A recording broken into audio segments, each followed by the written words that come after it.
Numbers chapter 31. The Lord said to Moses, "Take vengeance on the Midianites for the Israelites.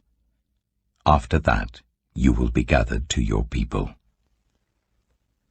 So Moses said to the people, "Arm some of your men to go to war against the Midianites, so that they may carry out the Lord's vengeance on them.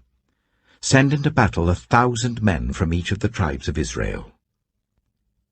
So 12,000 men armed for battle, 1,000 from each tribe, were supplied from the clans of Israel. Moses sent them into battle, 1,000 from each tribe, along with Phinehas, son of Eleazar the priest, who took with him articles from the sanctuary and the trumpets for signaling.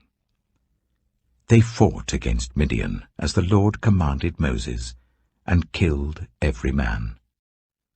Among their victims were Evi, Rechem, Zur, Hur, and Reba, the 5 kings of Midian. They also killed Balaam, son of Beor, with the sword.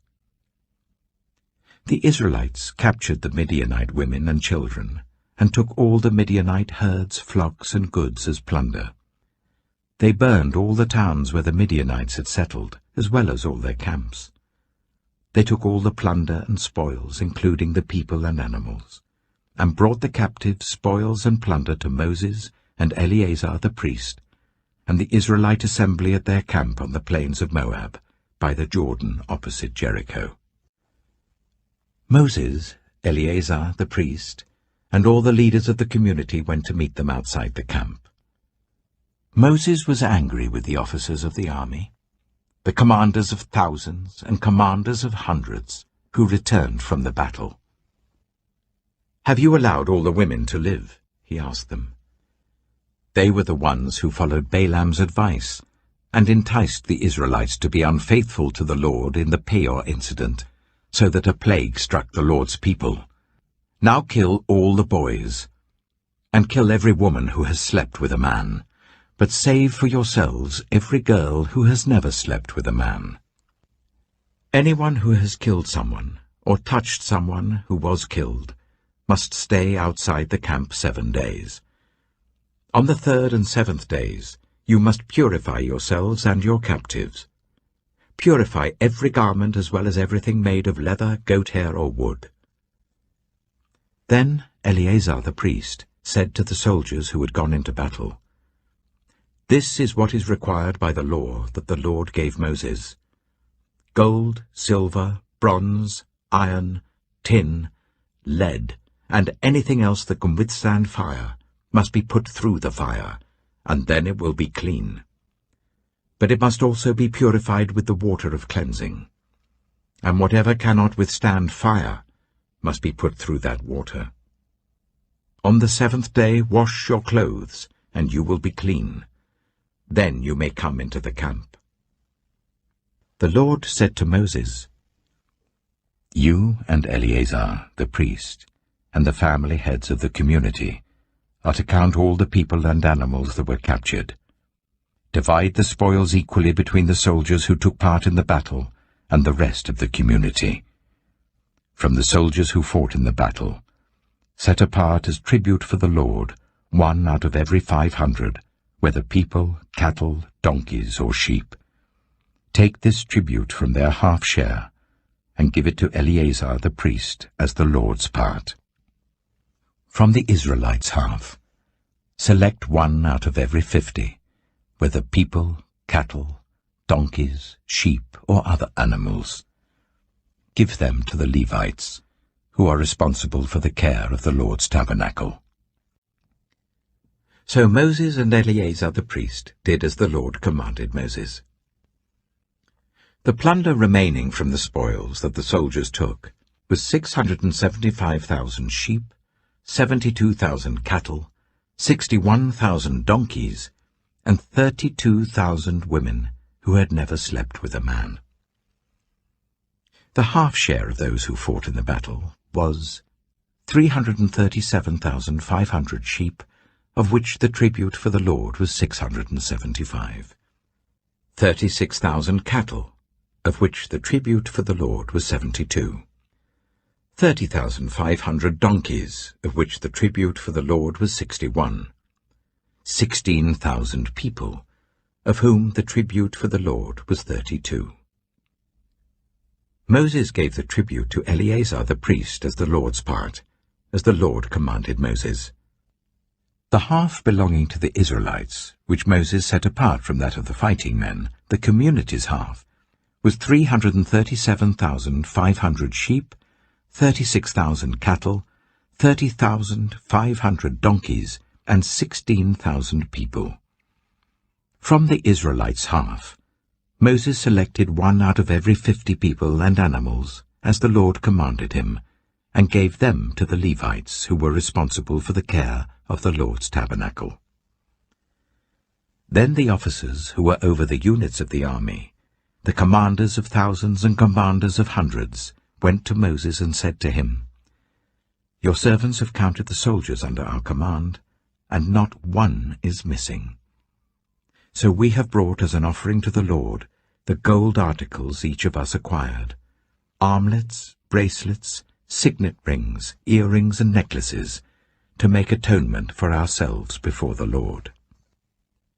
Moses and Eleazar the priest accepted from them the gold, all the handcrafted articles. All the gold from the commanders of thousands and commanders of hundreds that Moses and Eleazar presented as a gift to the Lord weighed 16,750 shekels.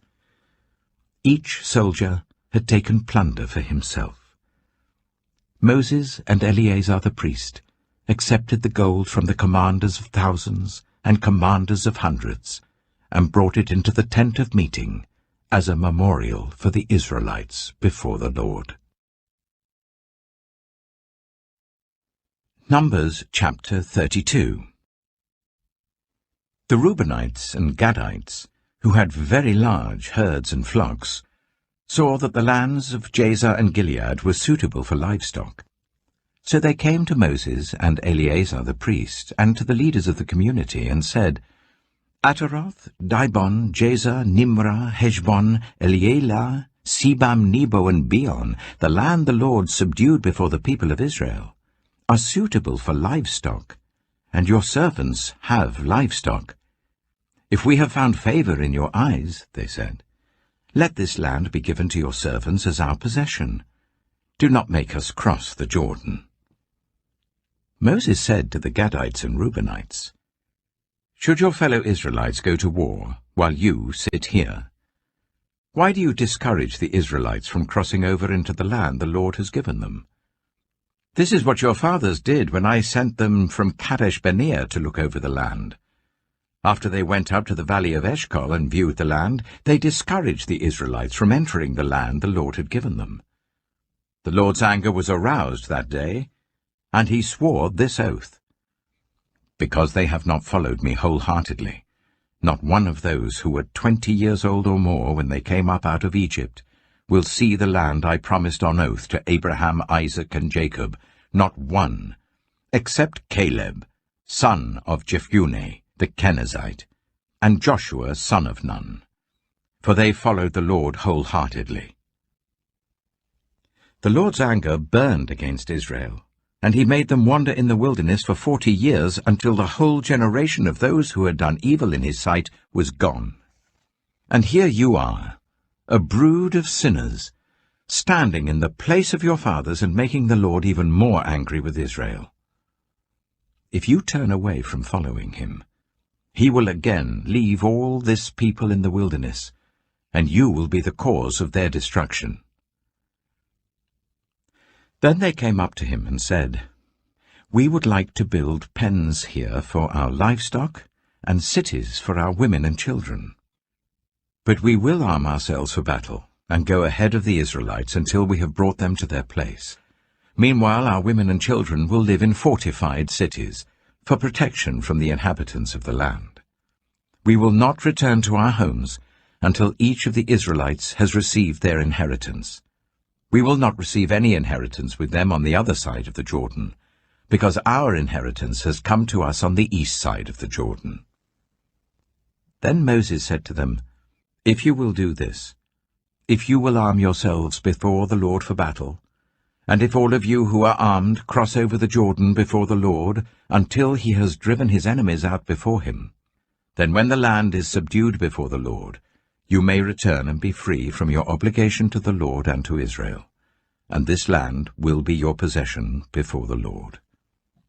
But if you fail to do this, you will be sinning against the Lord, and you may be sure that your sin will find you out. Build cities for your women and children, and pens for your flocks, but do what you have promised." The Gadites and Reubenites said to Moses, "We, your servants, will do as our Lord commands. Our children and wives, our flocks and herds, will remain here in the cities of Gilead. But your servants, every man who is armed for battle, will cross over to fight before the Lord, just as our Lord says." Then Moses gave orders about them to Eleazar the priest and Joshua son of Nun, and to the family heads of the Israelite tribes. He said to them, "If the Gadites and Reubenites, every man armed for battle, cross over the Jordan with you before the Lord, then when the land is subdued before you, you must give them the land of Gilead as their possession. But if they do not cross over with you armed, they must accept their possession with you in Canaan." The Gadites and Reubenites answered, "Your servants will do what the Lord has said. We will cross over before the Lord into Canaan armed, but the property we inherit will be on this side of the Jordan." Then Moses gave to the Gadites, the Reubenites, and the half-tribe of Manasseh, son of Joseph, the kingdom of Sihon, king of the Amorites, and the kingdom of Og, king of Bashan, the whole land with its cities and the territory around them. The Gadites built up Dibon, Ataroth, Aroah, Atroth-Shophan, Jazer, Jogbedah, Beth-Nimrah, and Beth-Haran, as fortified cities, and built pens for their flocks. And the Reubenites rebuilt Heshbon, Elealeh, and Kiriathaim, as well as Nebo and Baal-Meon. These names were changed. And Sibmah. They gave names to the cities they rebuilt. The descendants of Machir, son of Manasseh, went to Gilead, captured it, and drove out the Amorites who were there. So Moses gave Gilead to the Machirites, the descendants of Manasseh, and they settled there. Jair, a descendant of Manasseh, captured their settlements and called them Havoth-Jair. And Nobah captured Kenath and its surrounding settlements, and called it Nobah after himself. Numbers chapter 33. Here are the stages in the journey of the Israelites when they came out of Egypt by divisions under the leadership of Moses and Aaron. At the Lord's command, Moses recorded the stages in their journey. This is their journey by stages. The Israelites set out from Ramesses on the 15th day of the first month, the day after the Passover. They marched out defiantly in full view of all the Egyptians, who were burying all their firstborn whom the Lord had struck down among them, for the Lord had brought judgment on their gods. The Israelites left Ramesses and camped at Succoth. They left Succoth and camped at Etham, on the edge of the desert. They left Etham and turned back to Pi-hahiroth, to the east of Baal-Zephon, and camped near Migdol. They left Pi-hahiroth and passed through the sea into the desert, and when they had travelled for 3 days in the desert of Etham, they camped at Marah. They left Marah and went to Elim, where there were 12 springs and 70 palm trees, and they camped there. They left Elim and camped by the Red Sea. They left the Red Sea and camped in the desert of Sin. They left the desert of Sin and camped at Dophkah. They left Dophkah and camped at Alush. They left Alush and camped at Rephidim, where there was no water for the people to drink. They left Rephidim and camped in the desert of Sinai. They left the desert of Sinai and camped at Kibroth Hattaavah. They left Kibroth Hattaavah and camped at Hazeroth.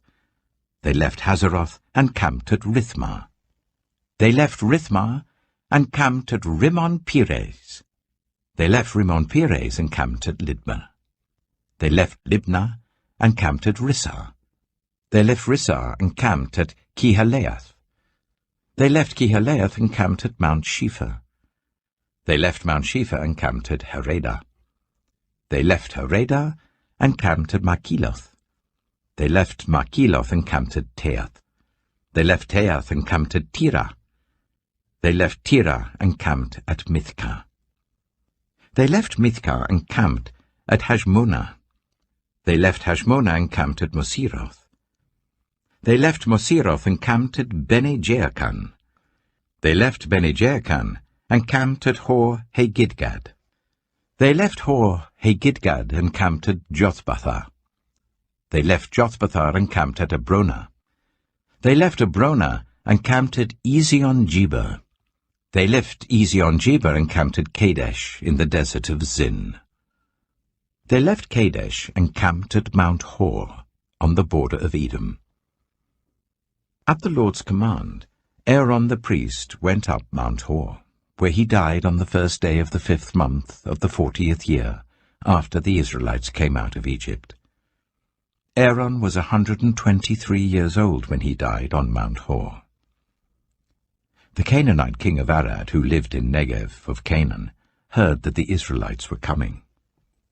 They left Mount Hor and camped at Zalmonah. They left Zalmonah and camped at Punon. They left Punon and camped at Oboth. They left Oboth and camped at Layabarim on the border of Moab. They left Layabarim and camped at Dibon-Gad. They left Dibon-Gad and camped at Almon-Diblathaim. They left Almon-Diblathaim and camped in the mountains of Abarim near Nebo. They left the mountains of Abarim and camped on the plains of Moab by the Jordan opposite Jericho.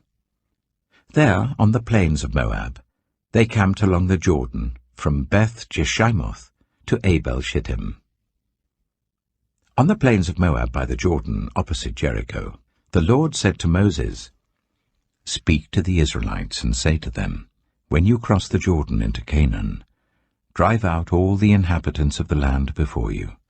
Destroy all their carved images and their cast idols, and demolish all their high places.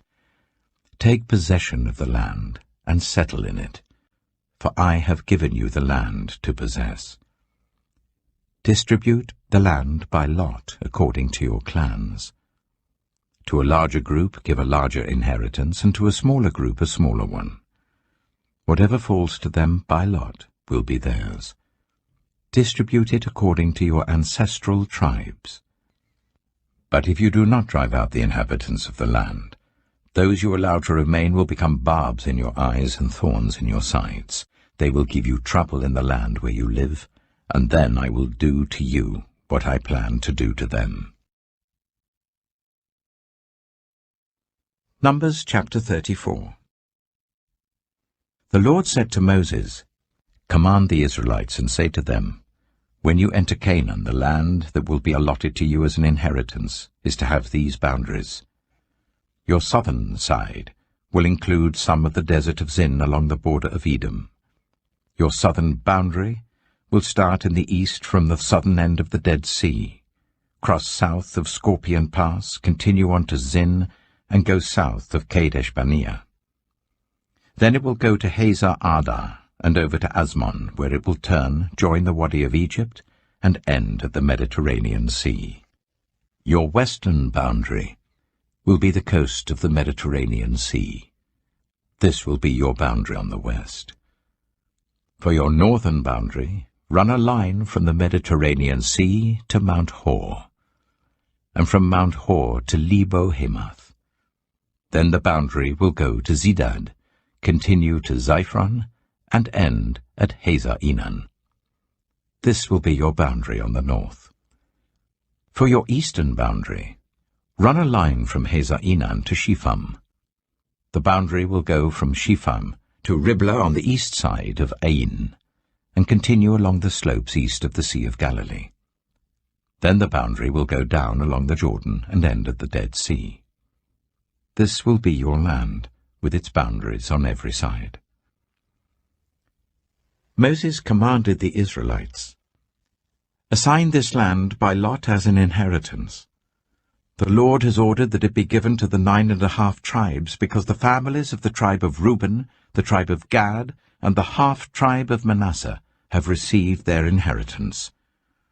These 2½ tribes have received their inheritance east of the Jordan, opposite Jericho, towards the sunrise. The Lord said to Moses, "These are the names of the men who are to assign the land for you as an inheritance: Eleazar the priest and Joshua, son of Nun. And appoint one leader from each tribe to help assign the land. These are their names: Caleb, son of Jephunneh, from the tribe of Judah; Shemuel, son of Ammihud, from the tribe of Simeon; Elidad, son of Kislon, from the tribe of Benjamin; Bakkai, son of Joglai, the leader, from the tribe of Dan; Haniel, son of Ephod, the leader, from the tribe of Manasseh, son of Joseph; Kemuel, son of Shiftan, the leader, from the tribe of Ephraim, son of Joseph; Elizaphan, son of Parnak, the leader, from the tribe of Zebulun; Paltiel, son of Azan, the leader, from the tribe of Issachar; Ahihud, son of Shelomai, the leader, from the tribe of Asher; Pedahel, son of Ammihud, the leader, from the tribe of Naphtali. These are the men the Lord commanded to assign the inheritance to the Israelites in the land of Canaan. Numbers chapter 35. On the plains of Moab by the Jordan opposite Jericho, the Lord said to Moses, "Command the Israelites to give the Levites towns to live in from the inheritance the Israelites will possess, and give them pasture lands around the towns. Then they will have towns to live in and pasture lands for the cattle they own and all their other animals. The pasture lands around the towns that you give the Levites will extend 1,000 cubits from the town wall. Outside the town, measure 2,000 cubits on the east side, 2,000 on the south side, 2,000 on the west, and 2,000 on the north, with the town in the center. They will have this area as pasture land for the towns. 6 of the towns you give the Levites will be cities of refuge, to which a person who has killed someone may flee. In addition, give them 42 other towns. In all, you must give the Levites 48 towns, together with their pasture lands. The towns you give the Levites from the land the Israelites possess are to be given in proportion to the inheritance of each tribe. Take many towns from a tribe that has many, but few from one that has few." Then the Lord said to Moses, "Speak to the Israelites, and say to them, when you cross the Jordan into Canaan, select some towns to be your cities of refuge, to which a person who has killed someone accidentally may flee. They will be places of refuge from the avenger, so that anyone accused of murder may not die before they stand trial before the assembly. These 6 towns you give will be your cities of refuge. Give 3 on this side of the Jordan, and 3 in Canaan as cities of refuge. These 6 towns will be a place of refuge for Israelites and for foreigners residing among them, so that anyone who has killed another accidentally can flee there. If anyone strikes someone a fatal blow with an iron object, that person is a murderer. The murderer is to be put to death. Or if anyone is holding a stone and strikes someone a fatal blow with it, that person is a murderer. The murderer is to be put to death.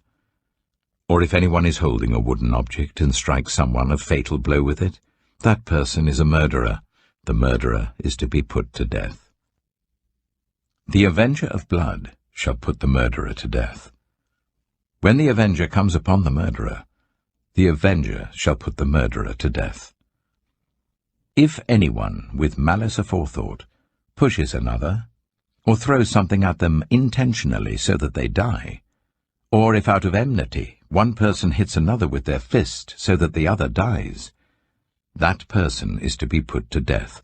That person is a murderer. The avenger of blood shall put the murderer to death when they meet. But if, without enmity, someone suddenly pushes another, or throws something at them unintentionally, or without seeing them, drops on them a stone heavy enough to kill them and they die, then since that other person was not an enemy and no harm was intended, the assembly must judge between the accused and the avenger of blood according to these regulations. The assembly must protect the one accused of murder from the avenger of blood, and send the accused back to the city of refuge to which they fled. The accused must stay there until the death of the high priest who was anointed with holy oil. But if the accused ever goes outside the limits of the city of refuge to which they fled, and the avenger of blood finds them outside the city, the avenger of blood may kill the accused without being guilty of murder. The accused must stay in the city of refuge until the death of the high priest. Only after the death of the high priest may they return to their own property. This is to have the force of law for you throughout the generations to come, wherever you live. Anyone who kills a person is to be put to death as a murderer only on the testimony of witnesses, but no one is to be put to death on the testimony of only one witness. Do not accept a ransom for the life of a murderer who deserves to die. They are to be put to death. Do not accept a ransom for anyone who has fled to a city of refuge and so allow them to go back and live on their own land before the death of the high priest. Do not pollute the land where you are. Bloodshed pollutes the land, and atonement cannot be made for the land on which blood has been shed, except by the blood of the one who shed it. Do not defile the land where you live and where I dwell, for I, the Lord, dwell among the Israelites. Numbers chapter 36. The family heads of the clan of Gilead, son of Machir, the son of Manasseh, who were from the clans of the descendants of Joseph, came and spoke before Moses and the leaders, the heads of the Israelite families. They said, "When the Lord commanded my Lord to give the land as an inheritance to the Israelites by lot, he ordered you to give the inheritance of our brother Zelophehad to his daughters. Now suppose they marry men from other Israelite tribes, then their inheritance will be taken from our ancestral inheritance and added to that of the tribe they marry into. And so part of the inheritance allotted to us will be taken away. When the year of Jubilee for the Israelites comes, their inheritance will be added to that of the tribe into which they marry, and their property will be taken from the tribal inheritance of our ancestors." Then at the Lord's command Moses gave this order to the Israelites. What the tribe of the descendants of Joseph is saying is right. This is what the Lord commands for Zelophehad's daughters. They may marry anyone they please, as long as they marry within their father's tribal clan. No inheritance in Israel is to pass from one tribe to another, for every Israelite shall keep the tribal inheritance of their ancestors. Every daughter who inherits the land in any Israelite tribe must marry someone in her father's tribal clan, so that every Israelite will possess the inheritance of their ancestors. No inheritance may pass from one tribe to another, for each Israelite tribe is to keep the land it inherits. So Zelophehad's daughters did as the Lord commanded Moses. Zelophehad's daughters, Mahlah, Tirzah, Hoglah, Milcah, and Noah, married their cousins on their father's side. They married within the clans of the descendants of Manasseh son of Joseph, and their inheritance remained in their father's tribe and clan. These are the commands and regulations the Lord gave through Moses to the Israelites on the plains of Moab, by the Jordan, opposite Jericho.